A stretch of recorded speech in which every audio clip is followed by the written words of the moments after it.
गंजाम जिला पलसरा ब्लॉक अंतर्गत मथुरा पंचायत अधीनस्थ शरण श्रीक्षेत्र मारदा पीठरे मंगलवार दिन मारदा महोत्सवर उद्घाटन हो जाइछि।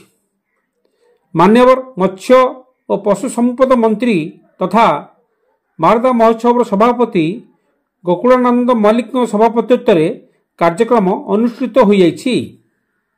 मान्यवर मंत्री आईन और अबकारी मंत्री पृथ्वीराज हरिचंदन उद्घाटक भावे जोगदेई महोत्सव को उद्घाटन करथिले।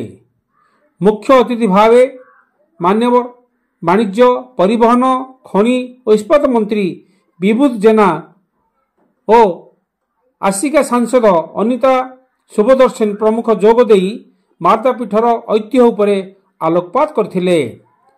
जगन्नाथ संस्कृति गवेषक डॉक्टर कृष्ण केशव षडंगी मुख्य वक्ता भावे जोगदेई जगन्नाथ संस्कृति उपरे वक्तव्य रखी मारदा ऐतिह्य उपरे वक्तव्य रखिथिले।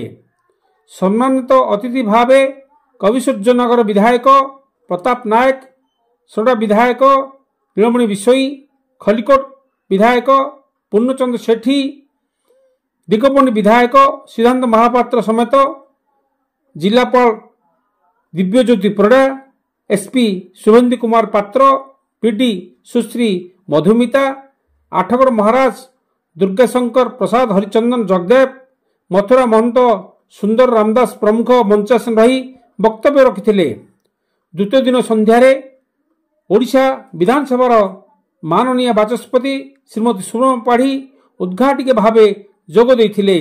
सेहिपरि मुख्य अतिथि रूपे मान्यवर शिल्प दक्षता विकास और वैषयिक शिक्षा मंत्री संपत चंद्र स्वाई और आसिका सांसद अनिता शुभदर्शनी सम्मानित अतिथि भावे जोग देथिले और खलिकोटर माननीय विधायक श्रीयुक्त पूर्णचंद्र सेठी मध्य सम्मानित अतिथि जोग देथिले।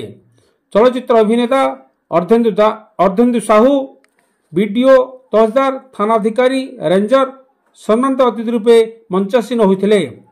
परपरे सांस्कृतिक कार्यक्रम परिवेशन कराइथिला। ओडिशार विभिन्न स्थानरू बहु अनुष्ठान कलाकार माने निज निज कला प्रदर्शन करथिले। जगन्नाथ प्रसाद घुंगुर नृत्यायन गुरु कान्हा विश्वाल और नलिनी विश्वाल द्वारा कंपोज होइथिबा रिमिक्स गीत रे साई कल्याण दिव्यदर्शी और साथी माने बहुत उच्च कोटर नृत्य प्रदर्शन करथिले और दर्शक और अतिथि मानकर मन मोहिथिले। नृत्य गुरु कान्हा विश्वाल और नलिनी विश्वाल सहित साई कल्याण नृत्य बहुत उच्च कोटर होइथिला। ब्यूरो रिपोर्ट लोचक लाइफ।